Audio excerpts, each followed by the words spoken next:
Hello everyone. आज हम बात करने वाले हैं types of error in morphogenesis. तो मॉर्फोजेनेसिस में कुछ एरर होते हैं, उसके कौन कौन से टाइप के होते हैं और ये हमको आगे बहुत सारे देखने को मिलते हैं। तो बस उसकी बेसिक्स जो है वो हम देख लेते हैं और इसके एग्जाम्पल भी हम यहाँ पे हल्का फुल्का देखते चलेंगे। ठीक है, तो सबसे पहले हम बात करते हैं एजेनेसिस की। तो देखिए, एजेनेसिस हम बोलते हैं कि absent of organ due to absent primordial tissue. तो प्राइमोडियल टिश्यू जो एब्सेंट होगा उसकी वजह से ऑर्गन एब्सेंट होगा ही, तो इसी को हम बोलते हैं एजेनेसिस। जैसे रीनल एजेनेसिस है, इसी तरह से कॉर्पस कॉलोसम की एजेनेसिस होती है। तो यानी ऑर्गन जो है ये सिरे से डेवलप ही नहीं होगा प्राइमोडियल टिश्यू के ना होने की वजह से। और सेकंड पे हमारा आता है एप्लेजिया। तो देखिए, एप्लेजिया में क्या होता है, हल्का सा फर्क होता है कि absent organ despite presence of primordial tissue. तो यहाँ पे देखिए, एजेनेसिस में प्राइमोडियल टिश्यू भी एब्सेंट था, लेकिन एप्लेजिया में प्राइमोडियल टिश्यू तो प्रेजेंट होगा, फिर भी ऑर्गन जो है ये डेवलप नहीं होगा, ये एब्सेंट होगा। बस ये फर्क है। और उसके बाद फिर हाइपोप्लेजिया है।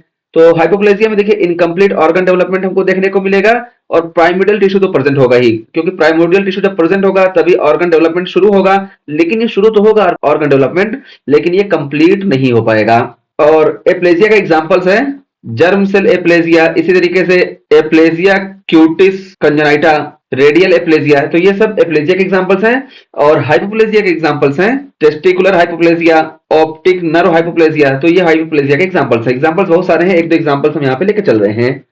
और उसके बाद फिर देखिए डिसरप्शन है। तो डिसरप्शन में क्या होता है कि secondary breakdown of tissue with normal developmental potential. तो यहाँ पे कह रहे हैं कि सेकेंडरी तौर पे टिश्यू का जो होता है ये ब्रेकडाउन हो जाता है, जबकि पोटेंशियल इसमें होती है कि टिश्यू डेवलपमेंट नॉर्मल हो। जैसे एमनियोटिक बैंड सिंड्रोम।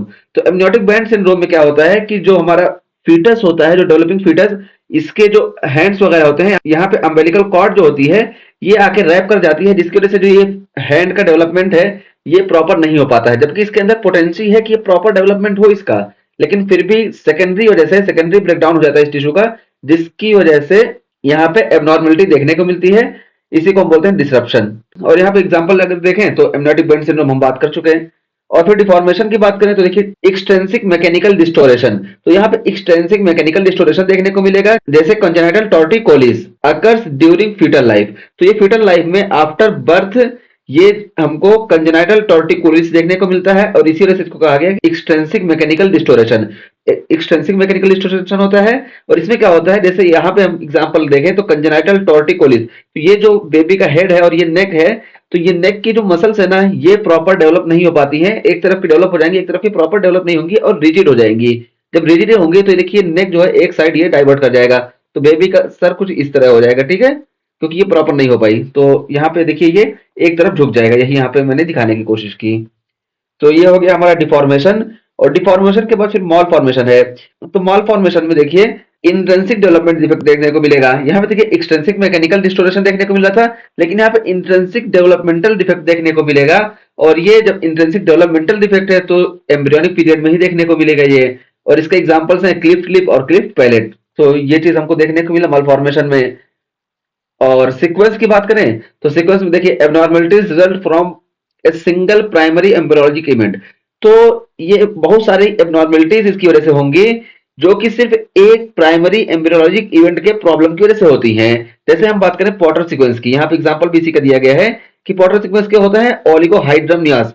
ओलिगोहाइड्रमनियास अगर हो रहा है तो उसकी वजह से पॉटर सीक्वेंस देखने को मिलेगा। और पॉटर सीक्वेंस अगर हो रहा है तो उसकी वजह से pulmonary hypoplasia, twisted face, twisted skin, extremities defect, renal failure. तो देखिए कितनी सारी चीजें हमको सिर्फ ओलिगोहाइड्रमनियास की वजह से देखने को मिला, तो इसी को हम बोलते हैं पॉटर सीक्वेंस।